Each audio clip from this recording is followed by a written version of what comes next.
Hola amigos, sean todos cordialmente bienvenidos a esta meditación de viernes. El tema de hoy que queremos compartir con ustedes está titulado Un poder misterioso que convence. Una de las grandes preguntas que se ha hecho la humanidad durante siglos es cómo se justificará el hombre con Dios. Es interesante que casi todas las personas tienen un sentido de culpabilidad delante de Dios, es decir, el pecado despierta en ellos un sentido de culpabilidad. En todos nosotros, esa culpabilidad nos lleva a hacernos la pregunta, ¿cómo podemos nosotros reconciliarnos con Dios? Hay múltiples maneras en las que las personas tratan de reconciliarse con Dios. Desde la antigüedad, la gente ha pensado que tiene que sufrir para poder reconciliarse con Dios. En muchas culturas se hace lo que se llama la autoflagelación. ¿Qué es la autoflagelación? Es hacen procesiones, por ejemplo, en el catolicismo hay en países como México y otros países de América Latina y en otras partes del mundo también, hacen procesiones y la gente se autoflagela. En Semana Santa hacen esto, y porque para ellos es necesario padecer para justificarse con Dios. Entonces, es la autoflagelación. Pero no solamente en el cristianismo existe esto, en el judaísmo también existe la autoflagelación en penitencias duras que hacen los judíos durante ciertos periodos para justificarse con Dios, alcanzar el perdón de sus pecados, ¿sí? Entonces, eso es algo que ha existido desde la antigüedad. Hay personas que hacen procesiones de rodillas hasta que llegan en sangre, ¿no?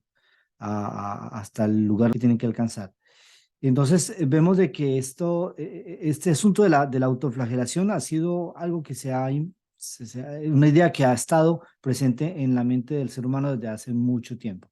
La realidad es de que el enemigo de Dios, Satanás, siempre ha querido representar a Dios como un Dios cruel y castigador. La pregunta es, ¿necesitamos nosotros sufrir para justificarnos con Dios? Yo quisiera invitarlos a leer el libro El Camino a Cristo, página 23, párrafo 1. El Camino a Cristo de Ellen White. Y este pasaje dice, ¿se justificará el hombre con Dios? ¿Cómo se hará justo el pecador? Solo por intermedio de Cristo podemos ser puestos en armonía con Dios y con la santidad. Pero, ¿cómo debemos ir a Cristo? Muchos formulan hoy la misma pregunta que hizo la multitud el día de Pentecostés, cuando convencida de su pecado exclamó, ¿qué haremos? La primera palabra de la contestación del apóstol Pedro fue, arrepentíos.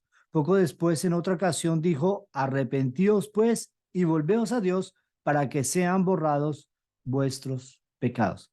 El arrepentimiento es la condición más importante para alcanzar el perdón de Dios. El arrepentimiento es indispensable. Entonces, ¿cómo se justificará el hombre con Dios? La primera parte de la respuesta es arrepentidos. El arrepentimiento comprende tristeza por el pecado y abandono del mismo. No renunciamos al pecado a menos que veamos su pecaminosidad. Mientras no lo repudiemos de corazón, no habrá cambio real en nuestras vidas. Hay muchas personas que pasan toda su vida tratando de responder a esta pregunta. Muchos de nosotros podríamos estar tal vez en una situación en la que nos arrepentimos y volvemos a pecar, nos arrepentimos y volvemos a pecar. Y a veces nos hacemos preguntas en nuestra vida y nos decimos, pero bueno, ¿y a dónde va mi vida espiritual? ¿Qué estoy haciendo del tiempo que Dios me da? ¿Qué estoy haciendo de la gracia de Cristo? Y a veces nos sentimos tan defraudados de nosotros mismos que tendemos a desanimarnos. El enemigo aprovecha esta situación para decirnos, mira, tú no vales nada, tu experiencia espiritual es completamente falsa. No es más que una ilusión. Tú crees ser cristiano, pero realmente no lo eres, te quedó grande ser cristiano. Y muchas veces esos pensamientos van en nuestra mente y dan vueltas, y muchos podemos inclusive caer en la depresión. Hay un verdadero y falso arrepentimiento. El problema es de que hay muchas personas que piensan que están arrepentidas cuando realmente todavía no lo están. Hay un verdadero y falso arrepentimiento, y mira lo que dice la página 23 en el párrafo 3 del Camino a Cristo de Ellen White. Dice, muchos no entienden la naturaleza verdadera del arrepentimiento. Esto verdaderamente es un problema en el mundo hoy. Muchas personas se entristecen por haber pecado y aún se reforman exteriormente porque temen que su mala vida les acarree sufrimientos. Pero esto no es arrepentimiento en el sentido bíblico. Esto es muy importante. Desde el punto de vista etimológico, esto sí es arrepentimiento, pero desde el punto de vista bíblico, esto no lo es. Es decir, el hacer un cambio externo por temor no es arrepentimiento. Lamentan el dolor más bien que el pecado. Es decir, lamentan las consecuencias de su pecado, lamentan las dificultades que su pecado les pueda traer, pero no el pecado. Tal fue el pesar de Esaú cuando vio que había perdido su primogenitura para siempre. Esaú lloró, pero era demasiado tarde. Pero lloró porque vio las consecuencias de su pecado. Balaán, aterrorizado por el ángel que estaba en su camino con la espada desenvainada, reconoció su culpa, temía perder la vida. Mas no experimentó un sincero arrepentimiento del pecado, no cambió su propósito ni aborreció el mal. Vemos la historia de Balaán, es una historia muy importante. Vemos que Balaán, cuando se encuentra con el ángel, él decide, o sea, dice que va a hacer la voluntad de Dios, que va a hacer lo que Dios le pida, pero el texto bíblico nos indica que más adelante Balaán aconseja a los enemigos de Israel de tenderles una trampa espiritual. Vemos que este hombre no cambió su propósito, él deseaba el dinero más que servir a Dios. Entonces Balaán cuando se enfrentó al ángel, cuando vio que su vida estaba en peligro, tuvo temor por su vida, pero no se arrepintió. Judas Iscariote, después de traicionar a su Señor, exclamó, he pecado entregando la sangre inocente. Esto es otro ejemplo. Aquí tenemos un dibujo de Judas que finalmente se ahorca. ¿Por qué se ahorcó Judas? No era porque sintió dolor por su pecado, sino que sintió temor por las consecuencias de su pecado. Y este terror fue tan grande que lo llevó a quitarse la vida. Entonces, aquí vemos de que hay dos tipos de arrepentimiento. Hay un arrepentimiento genuino, pero por el momento vimos el arrepentimiento falso. El arrepentimiento falso es decir, ay, me arrepiento de haber hecho, mira lo que está pasando. Claro, tenemos temor o lamentamos las consecuencias de nuestras acciones, pero no lamentamos el pecado en sí por su pecaminosidad, por haber ofendido a Dios o por haberle causado dolor al Hijo amado de Dios, sino porque tenemos temor de las consecuencias. Y esto no es, desde el punto de vista bíblico, no es arrepentimiento. Mira lo que continúa diciendo el texto. Dice, esta confesión, hablando de Judas, ¿no? He entregado sangre inocente. Esta confesión fue arrancada a su alma culpable por un tremendo sentimiento de condenación y una pavorosa expectación de juicio. Las consecuencias que habría de cosechar le llenaban de terror, pero no experimentó profundo quebrantamiento de corazón ni dolor en su alma por haber traicionado al Hijo Inmaculado de Dios y negado al Santo de Israel. Cuando el faraón de Egipto sufría bajo los juicios de Dios, reconocía su pecado a fin de escapar al castigo. Pídele a Dios, le decía Moisés, pídele a Dios que quite estas plagas, ¿sí? Y te dejaré ir. Pero realmente no se arrepentía, Faraón no se arrepentía, después volvía a echar atrás, porque no era sincera su conversión, sino que simplemente lamentaba las consecuencias de sus actos. Todos los mencionados lamentaban los resultados del pecado, pero no experimentaban pesar por el pecado mismo. Entonces, aquí vemos de que hay un arrepentimiento que es según el ser humano arrepentimiento, pero que desde el punto de vista bíblico no lo es. Ahora, la pregunta es, ¿cuál es el verdadero arrepentimiento? Pero cuando el corazón cede a la influencia del Espíritu de Dios, la conciencia se vivifica y el pecador discierne algo de la profundidad y santidad de la sagrada ley de Dios, fundamento de su gobierno en los cielos y en la tierra. La luz verdadera que alumbra a todo hombre que viene a este mundo ilumina las cámaras secretas del alma y quedan reveladas las cosas ocultas.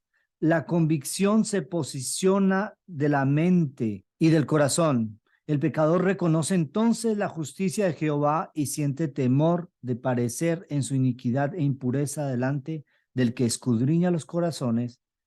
Ve el amor de Dios, la belleza de la santidad y el gozo de la pureza y ansía ser purificado y restituido a la comunión del cielo.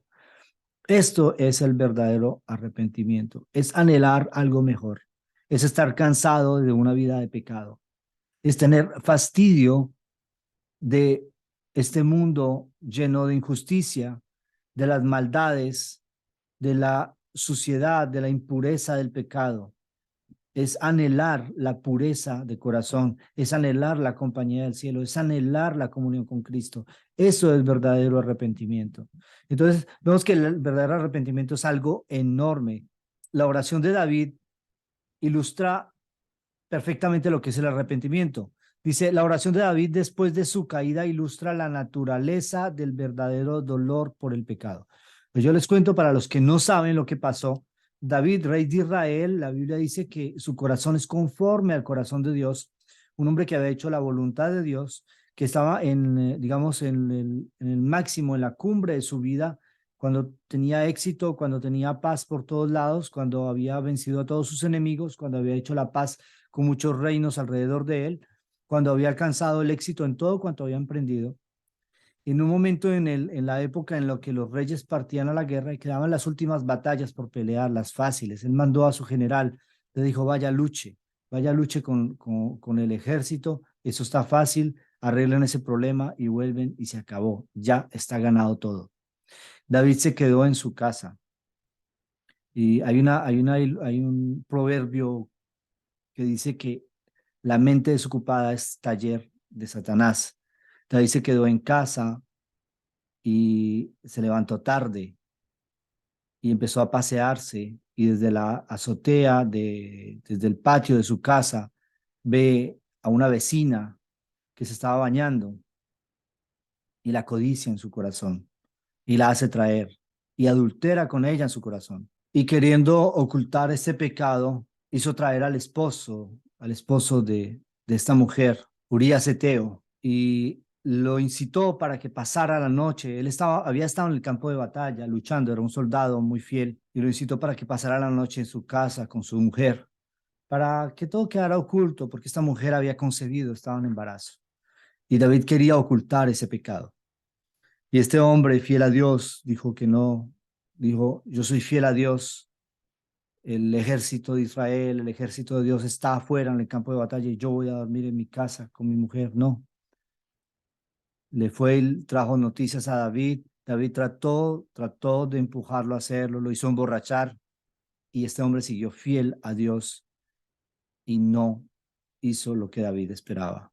Y viendo a David que no funcionaba su asunto, queriendo ocultar su pecado, entonces mandó una carta por manos de él al general del ejército para que lo pusieran al frente y que se apartaran de él. Y finalmente este hombre fue muerto en el campo de batalla. Y David pensaba que su pecado había quedado oculto, pero Dios envió al profeta Natán para que le revelara su pecado. Y cuando David se dio cuenta, cuando despertó de la infatuación del pecado, se dio cuenta que había cometido algo muy, muy grave delante de Dios. Ese pecado habría de traer grandes consecuencias. Su arrepentimiento fue sincero, no se esforzó por atenuar su culpa y su oración no fue inspirada por el deseo de escapar al juicio que le amenazaba. David veía la enormidad de su transgresión y la contaminación de su alma, aborrecía su pecado, no solo pidió perdón, sino también que su corazón fuese purificado, anhelaba el gozo de la santidad y ser restituido a la armonía y comunión con Dios. Este era el lenguaje de su alma. Bienaventurado aquel cuya transgresión ha sido perdonada y cubierto su pecado. Bienaventurado el hombre a quien Jehová no atribuye la iniquidad y en cuyo espíritu no hay engaño. Esto está en Salmos 32, 1 al 2. Y aquí está la oración de David en el Salmo 51. Es un pasaje muy conocido en la Biblia que dice, apiádate de mí, oh Dios, conforme a tu misericordia, conforme a la muchedumbre de tus piedades, borra mis transgresiones, porque yo reconozco mis transgresiones y mi pecado está siempre delante de mí. Purifícame con hisopo y seré limpio, lávame y quedaré más blanco que la nieve. Crea en mí, oh Dios, un corazón limpio y renueva un espíritu recto dentro de mí. No me eches de tu presencia y no me quites tu Santo Espíritu. Restitúyeme el gozo de tu salvación y el espíritu de gracia me sustente. Líbrame del delito de sangre, oh Dios, el Dios de mi salvación. Cante mi lengua tu justicia. Ven ustedes la oración de David. no minimizaba, no trataba de escapar de la culpa, no trataba de disculparse, sino que reconocía abiertamente su pecado y pedía a Dios un corazón nuevo, un corazón puro. Esta es la oración sincera. Sentir un arrepentimiento como esto, como este, es algo que supera nuestro propio poder. En eso estamos completamente de acuerdo. Nosotros no podemos, no somos capaces de llegar a este punto. En todo caso, no podemos llegar a este punto con sinceridad. Dice, se lo obtiene únicamente de Cristo, quien ascendió a lo alto y dio dones a los hombres. Es solamente Jesús quien puede crear en nosotros un arrepentimiento. Es decir, mismo el arrepentimiento lo tenemos que obtener de Cristo. ¿Podemos ir a Cristo sin arrepentimiento entonces? Es una pregunta que muchos se hacen. Hay muchos que dicen, pero ¿cómo voy a ir yo a Dios? ¿Cómo le voy a pedir yo perdón a Cristo si no me he arrepentido de mis pecados? Es verdad que el arrepentimiento es importante, pero mire lo que dice aquí el texto de Ellen White en El Camino a Cristo, página 25, párrafo 4, dice, precisamente en este punto en donde muchos yerran y por ello no reciben la ayuda que Cristo quiere darles, piensan que no pueden ir a Cristo a menos que se arrepientan primero y que el arrepentimiento los prepara para que sus pecados les sean perdonados. Es verdad que el arrepentimiento precede al perdón de los pecados, porque es únicamente el corazón quebrantado y contrito el que siente la necesidad de un Salvador. Pero para poder ir al Señor Jesús, ¿debe el pecador esperar hasta que se haya arrepentido? ¿Debe hacerse del arrepentimiento un obstáculo entre el pecador y el Salvador? Esa es una gran pregunta que tenemos que contestar nosotros hoy.